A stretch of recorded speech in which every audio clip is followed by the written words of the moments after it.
talk about habits and we say, okay, 40 days you create a new habit and 28 days create your new habit, and whatever the book or whatever magazine you're reading, they always have these different things for habits. I very much think it's all malarkey, it's all marketing, it's all you can have the best body in 4 months, blah, blah, blah, blah, blah. And I don't subscribe to any of that.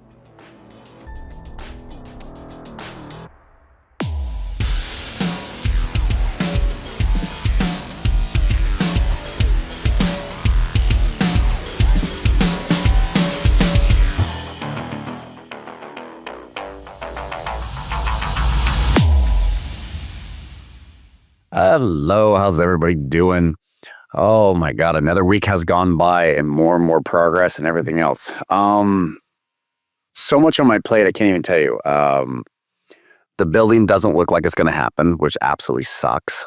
We got the land, we're in escrow on the land. The city of CNT wants us to mitigate the land because it has coastal sage on it, which is a protected species of plant. So we have to buy a 1/4 acre of land from the city of CNT. So that's another 20 grand. It's not really breaking the bank.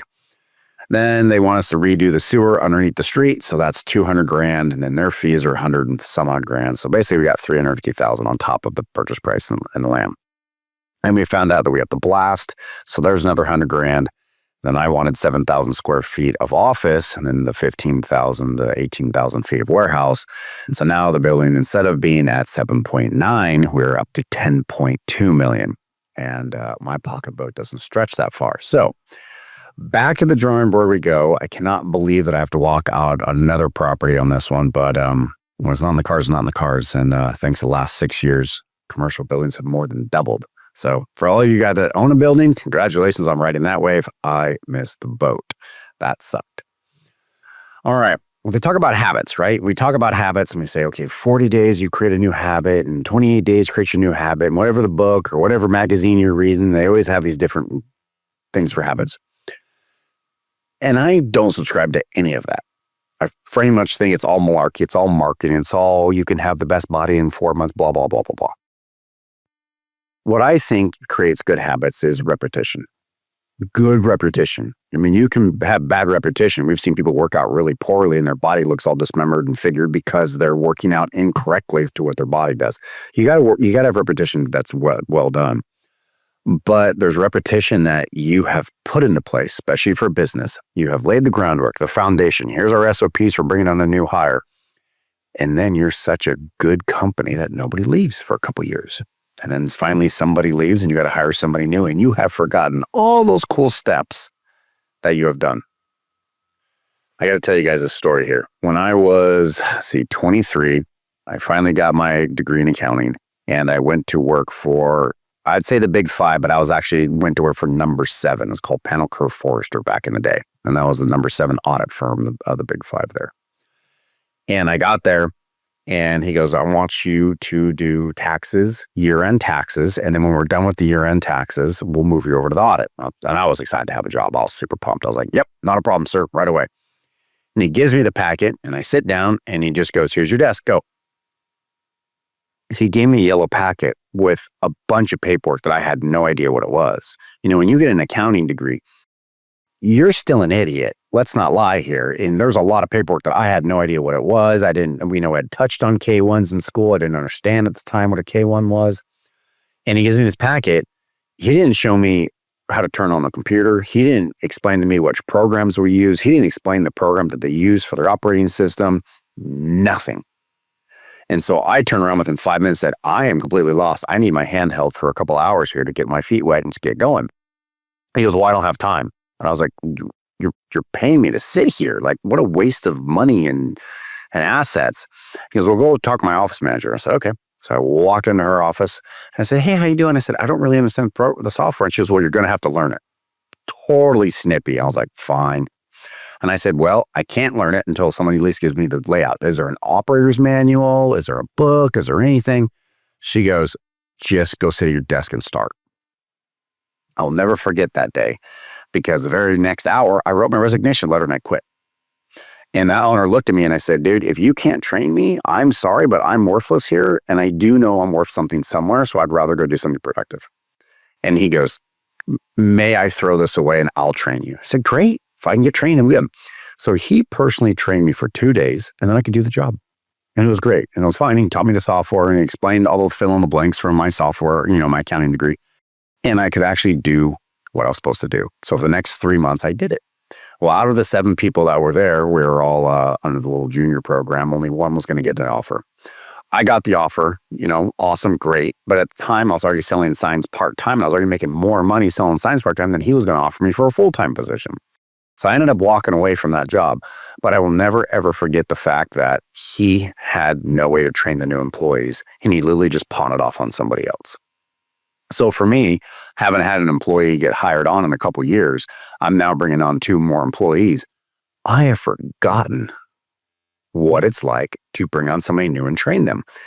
And I will admit to you, I almost pulled a Pinnacle Forester. I almost said, just follow somebody else and let it be done and just let them go off on the distance.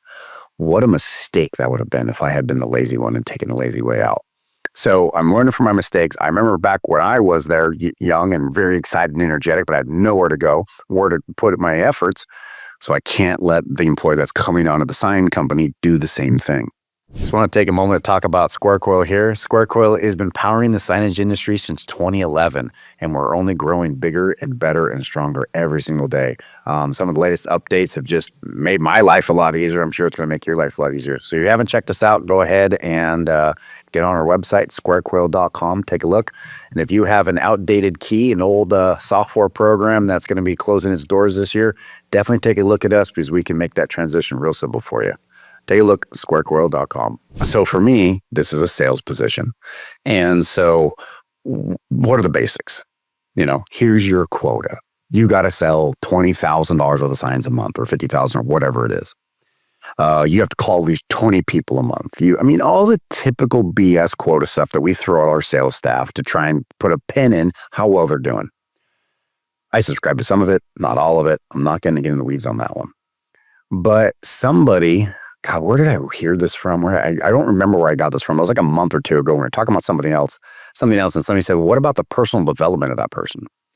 And it kind of struck a chord, and I looked over and I said, what are you guys talking about? And they explained personal development is above and beyond the basic measurements that you have.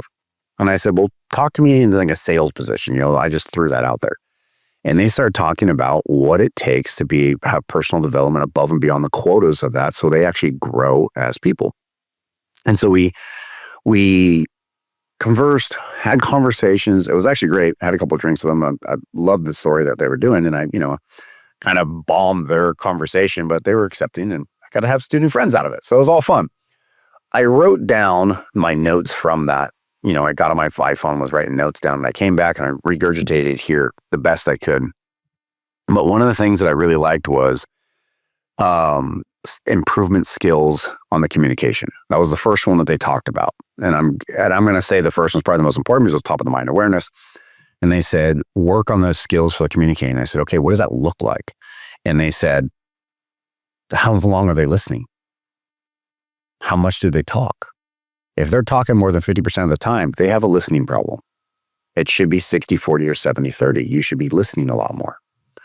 So I was like, okay, that's not a bad one. That's not a bad, marker there of what it was. And I said, okay, 70-30, 60-40, it depends on the client. You have some really passive clients that are super quiet. You're just going to let the void sit there of quietness? And the one guy goes, absolutely. Wait till they talk. Then you can understand what's going on. The other guy goes, I'm not going to make it an uncomfortable situation because then they're not going to like me. And so I blurted out my 4 things you guys heard a million times. And the 4 things of selling is they have to like you. They have to like the company, then they like the product, and they like the price. But they don't like you, and the other things aren't happening. So I threw that at them, and they appreciated that, and we started talking about those 4 items. And then number 2 came up, product industry and product knowledge. And you have to know the industry, you have to know the product. And for me, I was like, well, that's kind of basic. I don't feel that is one of the lines that you need to have when you're doing personal development. That's like a requirement to be on the field. Like it's not a baseline that it's just like breathing. You just have to do that. If you don't know that, I'm sorry, but you're not going to be a part of here. So I kind of kicked that one back to them. I was kind of I told them, I said, that's not it to me. That's just like breathing. It has to be. The next one was customer relation building. And I said, okay, again, sounds like breathing again. What's going on with that? And so they said personal customer engagement. And I said, okay, expound upon that. The personal Was it personal customer engagement? I actually wrote this one down because I could never remember these 3 words. They're big words. What do you want me to say? So personalized customer engagement. I said, what does that look like? And he goes, they should know them on a first name basis, know a little bit about their family, a little bit of what's going on, and be able to go and even say, hey, let's go get a beer sometime. And they're willing to do that. Really take the time to engage with that person on a personal level. And I was like, okay, how far does it go? We have all these new rules with gift giving. You can't give more than $20 and all these rules. So, you're not doing all these underhanded deals.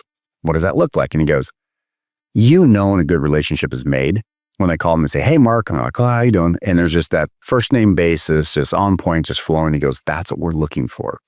Because then you're going to get the inside scoop of what's happening inside of their company. And then we're going to know where we can attack and expand. I liked it. A little bit better than breathing, I guess. There is some thought process behind it. But for me, I'm like, that's kind of what everybody should be doing is the one. The last one I really liked, and I want to talk about this one that they talked about was leadership and team collaboration. And I said, okay, so for personal development, you want to see them in leadership and team collaboration. And they said, absolutely. If you're going to grow in any company, at some point in time, we're going to have to put somebody underneath you. So they're going to have to be able to lead. Even if they don't lead, if they're in sales, they have to lead the company that they're speaking for, spoken for. So you have to give them tools to lead. And I said, so public speaking? They said, oh, absolutely. When we have our quarterly meetings, the sales team has to get up and talk about what's going on in their world and what's happening. And we're going to get them very comfortable in talking in front of people and see what's happening. So it's just a second nature. I said, they're in sales. They're already extroverts. They should be talking. He goes, oh, take one of your sales team and put it up in front of one of your quarterly meetings. Let's see how it goes. I will tell you right now, in a week and a half, I am doing exactly that. And I think my team's going to do good. I really do. But proof's in the pudding. So we're going to find out on that one. The other thing that they said is cross-department collaboration with the team collaboration. If they're in sales, why don't they know how to pick the right acrylics to put onto a router? Why don't they know the right vinyls to call out for the designs? They should have that information as well. And they said, well, that's product knowledge. That goes back to just being on the field. They said yes and no. They understand the product, but what is best? I can take 4 different acrylics or 4 different vinyls and throw them out there. And they're all going to look similar, but one lights better, one does better. There is a 2447 versus the other ones. There's different callouts for the acrylics. There's a reason for it. And he goes, really having that collaboration where you can go into a different department and speak intelligently. Now we see that you have a bigger understanding. That with leadership, you now have your personal development and you can go to the next level. So I thought that was really an interesting topic, an interesting conversation. I took some of my notes. I'm adopting some of this in my company and kind of putting myself out there putting myself in the shoes of my other employees and say, hey, what personal development do you want? I'm not going to ask him what does the company need because that's how I've been thinking all this time. I'm actually going to revert back and say, what do you want? What is your personal development? How can that best suit the sign company? And then go from there. Food for thought. Talk to you guys next week.